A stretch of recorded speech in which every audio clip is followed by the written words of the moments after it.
열왕기하 9장 11절부터 16절 말씀 마음을 집중하시고 함께 읽어보십니다. 예후가 나와서 그의 주인의 신복들에게 이르니 한 사람이 그에게 묻되 평안하냐? 그 미친 자가 무슨 까닭으로 그대에게 왔더냐? 대답하되 그대들이 그 사람과 그가 말한 것을 알리라 하더라. 무리가 이르되 당치 아니한 말이라 청하건대 그대는 우리에게 이르라 하니 대답하되 그가 이리이리 내게 말하여 이르기를 여호와의 말씀이 내가 네게 기름을 부어 이스라엘 왕으로 삼는다 하셨다 하더라 하는지라. 무리가 각각 자기의 옷을 급히 가져다가 섬돌 위 곧 예후의 밑에 깔고 나팔을 불며 이르되 예후는 왕이라 하니라.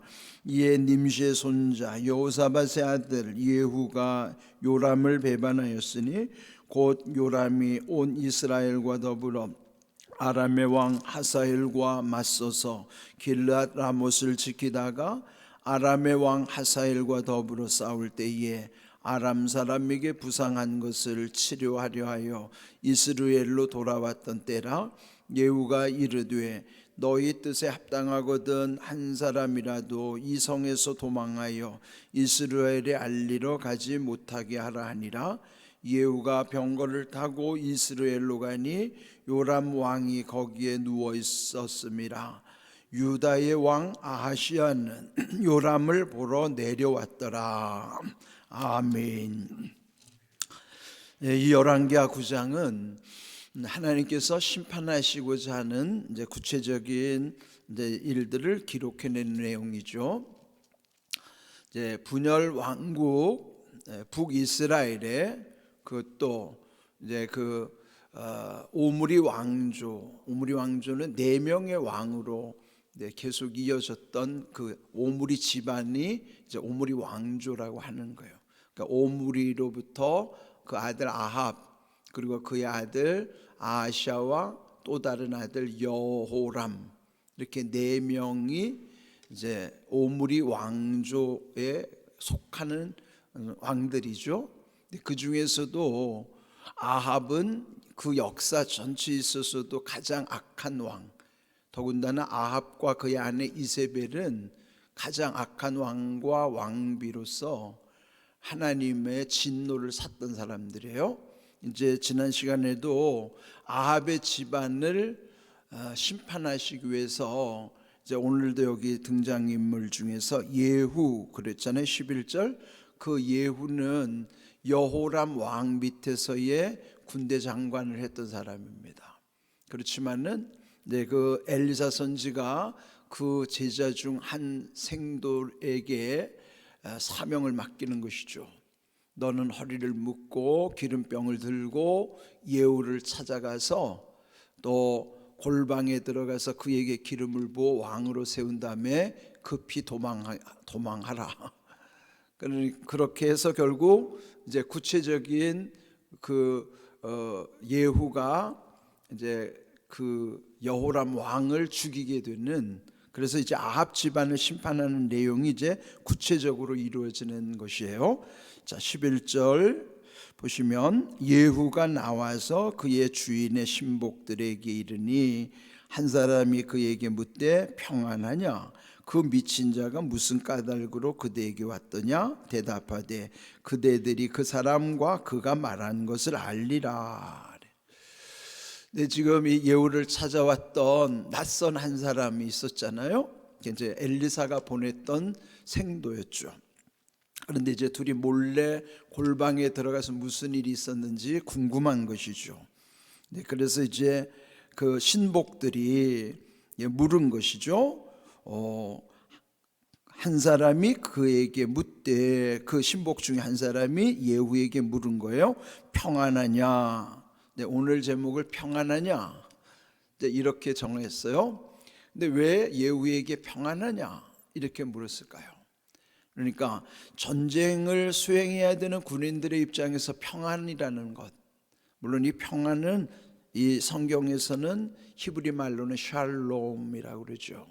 그러니까 샬롬 평안, 근데 이 평안이라는 말이 우리 번역에서 보면은 평안, 평강, 평화, 화평, 이게 너무 이제 다양하게 번역이 됐지만은 사실은 샬롬 하나의 말을 우리말 번역에는 이렇게 여러 가지로 번역이 되어 있어요.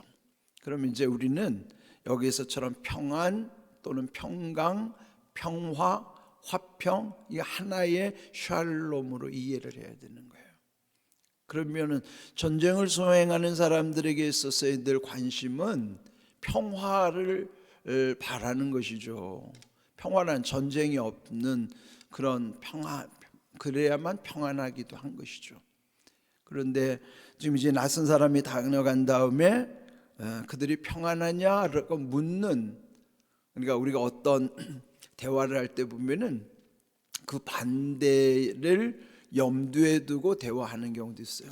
그러니까 평안의 반대는 뭘까요? 불안이에요. 왜 평안에 관심을 갖는가? 현실이 불안하기 때문에. 그러니까 불안할수록 평화에 대한 갈망이 더 큰 거죠. 지금 이 군인들끼리 대화해서 평안하냐 물은 것은 역설적으로 현실이 불안하다는 거예요. 또 오늘 우리 시대에도 이 불안이라는 것은 점점 더 심해져 가고 있어요. 내일 일을 알 수도 없어서 불안하기도 하지만은 우리의 삶이 늘 불안에 휩싸여 살아갈 수밖에 없는 거예요. 근데 여기 이제 군인들 사이에 서로 믿을 수도 없잖아요. 언제 반역이 일어날지. 그러면 이 불안한 시대 속에서의 그들의 관심은 평안일 수밖에 없죠. 자, 누군가가 이 예후에게 평안하냐 그러면서 그 미친 자가 무슨 까닭으로 당신을 찾아왔느냐?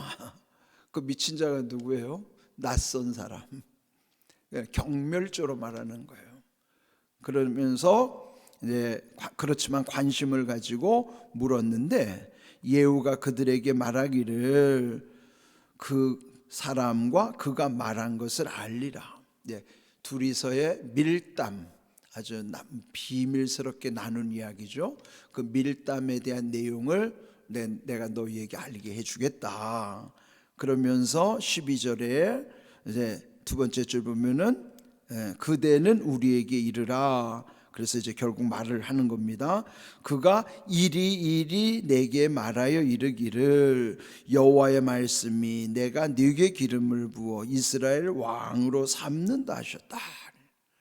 이거는 뭐 천기누설이에요. 이거는 뭐 지금 그 군사령관으로서 자기가 왕이 될 것이라고 말하는 것은 지금 현직 왕을 죽여야 된다는 거예요. 그를 제거해야 자기가 왕이 되는 거니까 이거는 반역이죠. 모반입니다. 오늘로 말하면 쿠데타예요. 혁명을 일으켜야 되는 일이에요.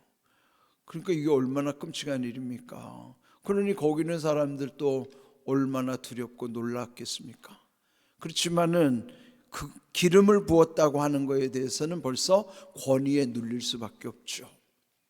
특별히 북왕국에서는요, 기름을 부어 왕을 세운 게 아니라 자기들끼리 이렇게 모반을 일으켜서 쿠데타를 일으켜서 왕이 됐는데, 그렇지만은 정식으로 기름을 부었다고 하는 것은 그는 정통성이 있는 거예요. 그러니까 여러분, 쿠데타를 일으키는 것도 그거는 왜 두려운가 하면은 정통성이 없기 때문에 정권을 잡아도 불안한 거예요.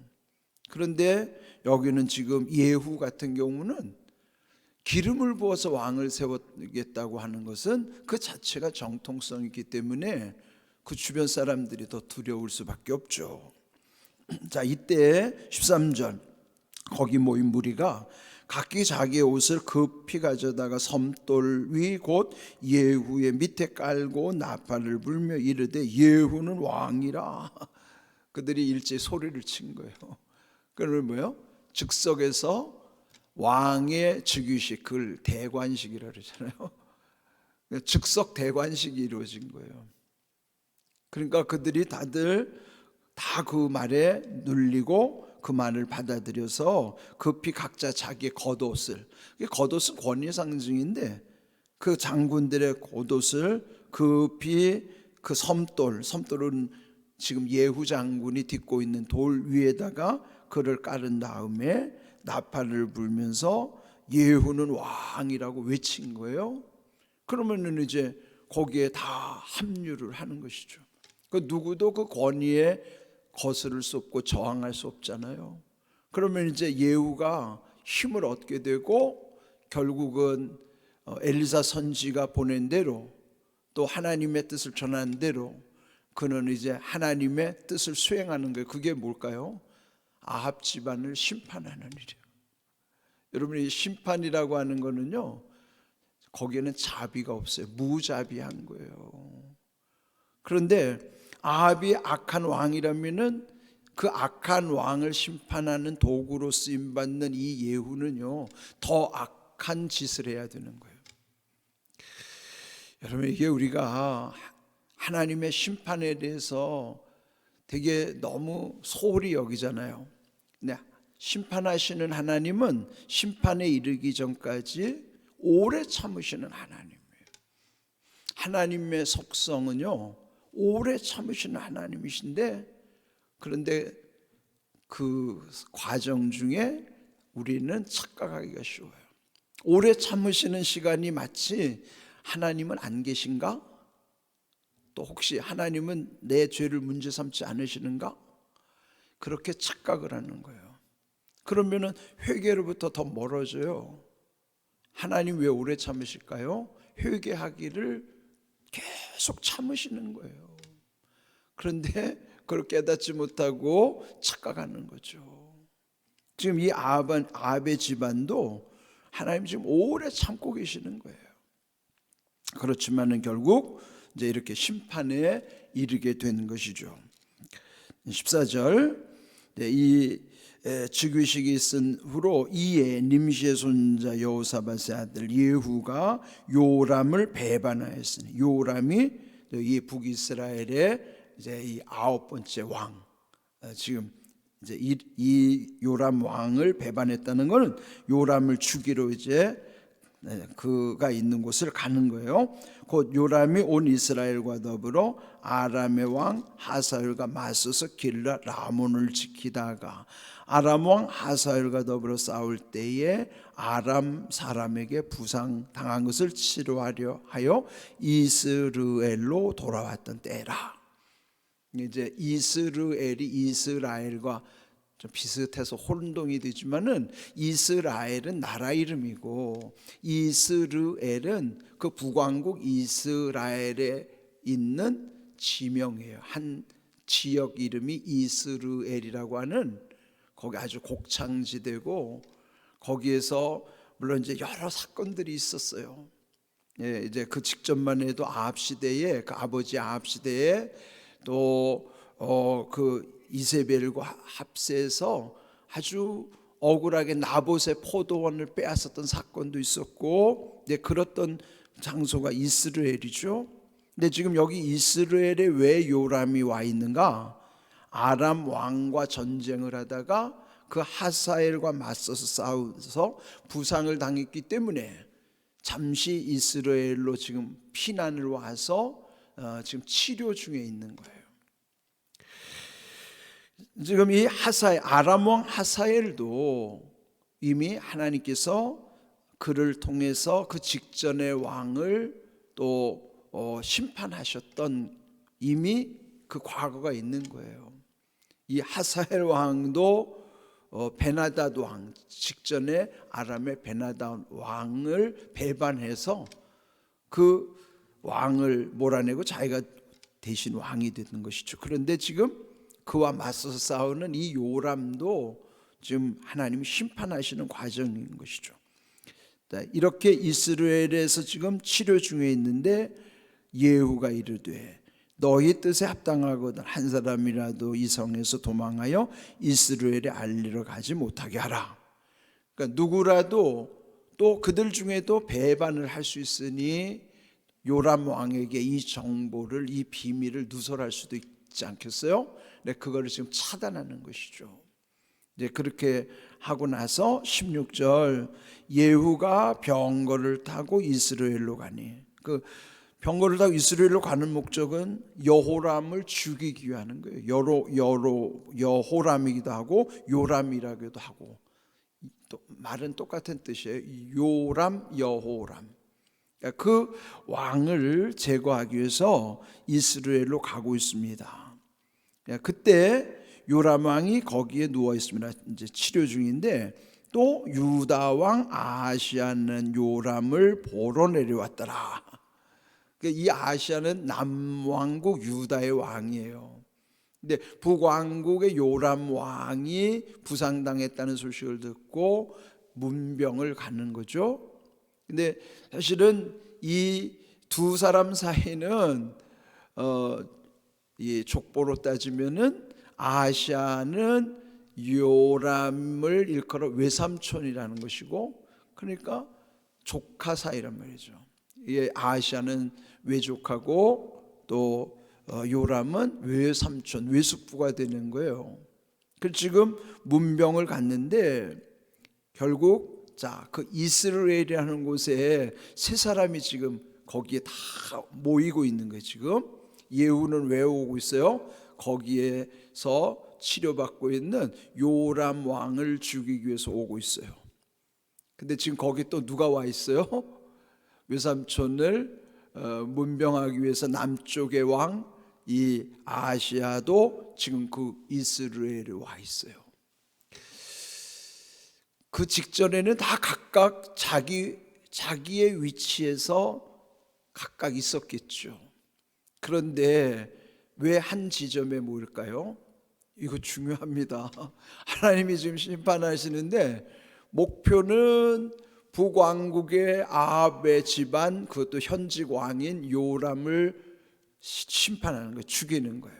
그래서 예후를 도구로 쓰시는데 거기에 누구까지 플러스 알파로 와 있느냐? 아하시아까지 와 있어요. 그도 악한 왕인데 그럼 어떻게 되겠어요? 거기서 예후가 다 죽이는 거죠. 북왕국의 요람 왕, 남왕국의 아하시아 왕, 거기서 다 죽이는 거예요. 그게 하나님의 심판이 그렇게 이루어지는 거예요. 자, 이런 걸 뭐라 그래요? 그물 한 번 던져가지고 물고기를 다 잡는 거를 그걸 일망타진이라고 그러죠. 일망, 한 그물을 다 던져서 진 다 잡는 거. 그 일망타진. 하나님의 심판은 일망타진입니다. 여러분 역사를 보세요. 참 묘한 거예요. 예? 하나님이 왜 가만 내버려 두느냐?